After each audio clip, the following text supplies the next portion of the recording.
Hey guys, so ever since the news broke last Friday that the National Association of Realtors, or NAR, had reached a settlement in the Sitzer Burnett lawsuit, I'm sure you've all been flooded with news headlines and podcasts telling you that this is going to dramatically alter the residential real estate world as we know it.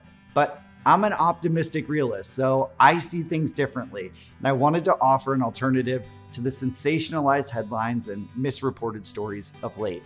Now, I'm not one for brevity, but I ask that if you've been able to dedicate 30 minutes to a recent episode of, your daily podcast that gives you daily information. Well, if you've been able to dedicate 30 minutes to that podcast on this topic, I ask that you take a few minutes to check out the video here or read my take down below. So the real estate industry is no stranger to change. We've had crashes, we've had online competitors like Zillow and Redfin come into the market, we've had flat fee brokers offering to sell your home for 1%. Each of these was heralded as, or feared to be, the end of the real estate world as we knew it. But even with all those options out there, buyers and sellers have continued to fall back on the traditional real estate model because they understand the value that comes from working with experienced, trained professionals who have a fiduciary responsibility to look out for their clients' best interests. The real estate world, as we know it, is not about to implode. This is just another change that we all will adapt to together. First things first, it's important to remember that this is a pending settlement. It still needs to be approved, and any changes laid out in the settlement would not take effect until mid-July of 2024. So nothing is effective yet. And I also have to stress that I'm not a lawyer, so nothing I'm about to say should be taken as legal advice, and clearly I'm not a psychic, so I have no true way of knowing what may happen in the future. But let's start with the facts about what the settlement actually entails. The biggest pieces are, number one, NAR has agreed to pay damages of $418 million over 4 years to settle a series of lawsuits brought against it and various brokerages nationwide. Number two, the settlement also imposes a couple changes to the way we do business. Previously, if a seller was offering to pay any compensation to the buyer's agent, this offer was included in a separate field in the MLS. The settlement will no longer allow listing agents to include this information anywhere in the MLS. And number three, any agent working with a buyer will now need to get a buyer's agency agreement signed before showing any property to that buyer. This is a contractual document that lays out the agent's fiduciary responsibilities to the buyer and establishes the agent's fee for their services. If the seller is not covering that entire fee, the buyer will be responsible for any shortfall. While this may be a change for some, it won't be a change for many of us, as buyer agency agreements were already required in 14 states prior to the settlement, including North Carolina since 1994. So I've been operating with buyer agency agreements as a part of my normal process since starting my business in North Carolina, and this will not be anything new to me. So what is not included in the settlement?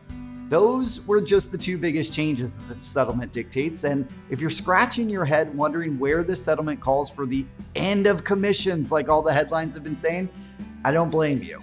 It's super important to note here, and this is where I think the reporting has gotten it so wrong. The settlement does not say that a seller can no longer compensate a buyer's broker. It simply dictates that a listing agent can no longer include that offer of compensation anywhere in the MLS. And it does not dictate that commissions be slashed or eliminated. Commissions have always been and will continue to be negotiable. A seller has always had multiple options when listing their home. They could go with the traditional brokerage model and pay both their agent and the buyer's agent. They could hire a flat fee or low fee brokerage. They could sell to an iBuyer who promised no open houses and no stress. Or they could sell their home themselves with no broker representation. All this will remain the same. But now, any offer of compensation they may decide to make to the buyer's broker will not be allowed anywhere on the MLS. So, is this the end of sellers paying buyer's agents? Honestly, I don't think that much will change. Some sellers will list their home with no offer of compensation to the buyer's broker, but again, this isn't anything new. Sellers could always negotiate this, and it's always been up to the listing agent to decide if they wanted to take on the listing at those terms. While I do think that some sellers will take this stance, let's dig into why I don't see this becoming a trend. So when selling your home, the best way to garner the highest price possible is to get as many people through the door as possible. If a seller is not offering to pay the buyer's broker, that means the buyer will need to pay their broker directly. In today's environment, when the seller offers to pay the buyer's agent's commission, that cost is absorbed into the price of the home and covered by the buyer's mortgage.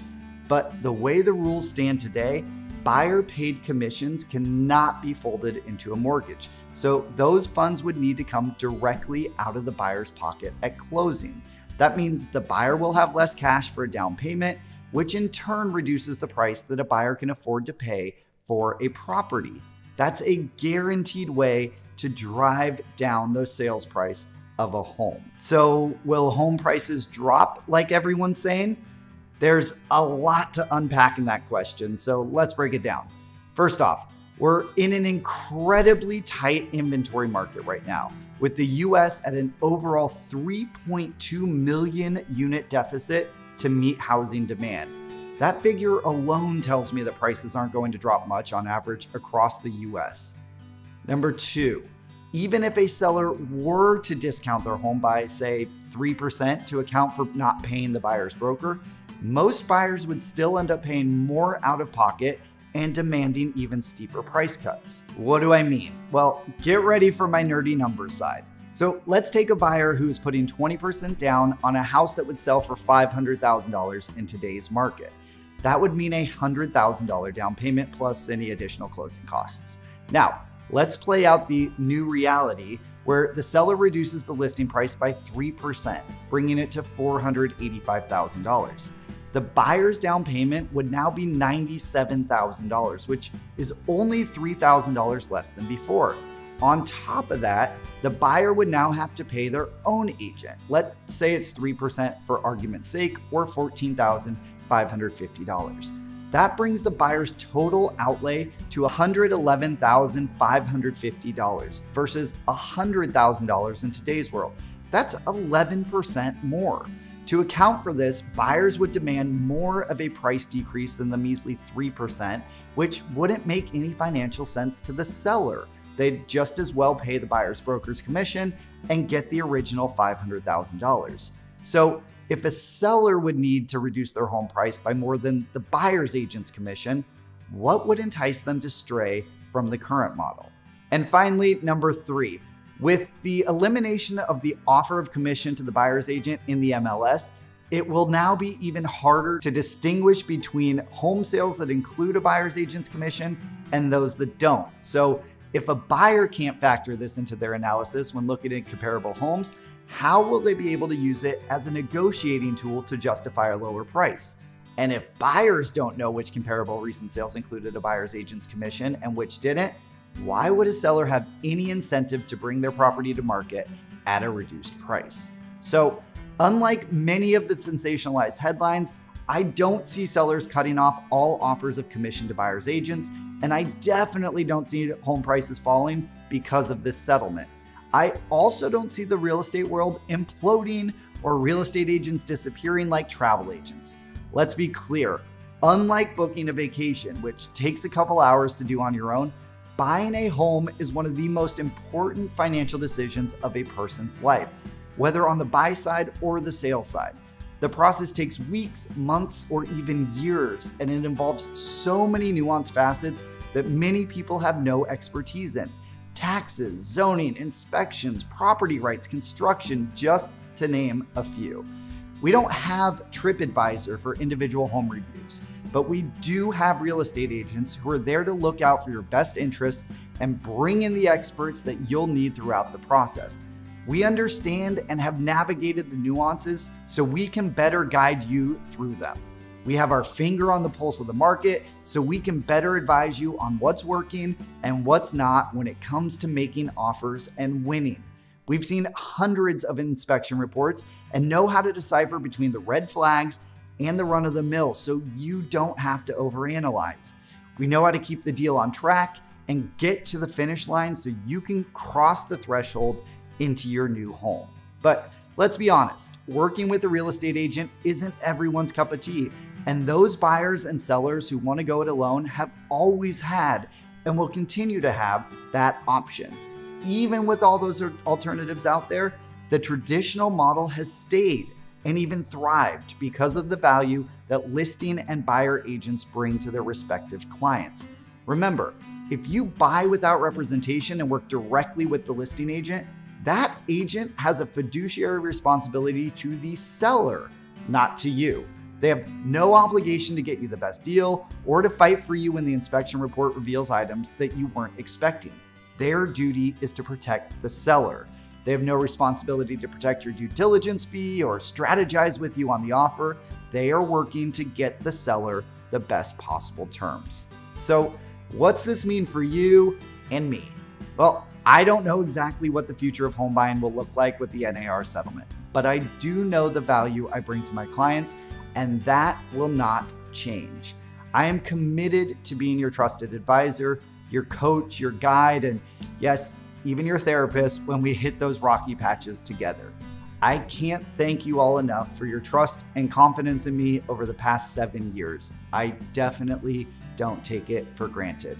I know that trust has to be earned, and I'm dedicated to continuing my same level of service and professionalism going forward. If you have any questions about this settlement, what it means for you, or how we can work through it together going forward, I'm always just a phone call, text, or email away. I hope that helped, and I hope to talk to you soon. Bye.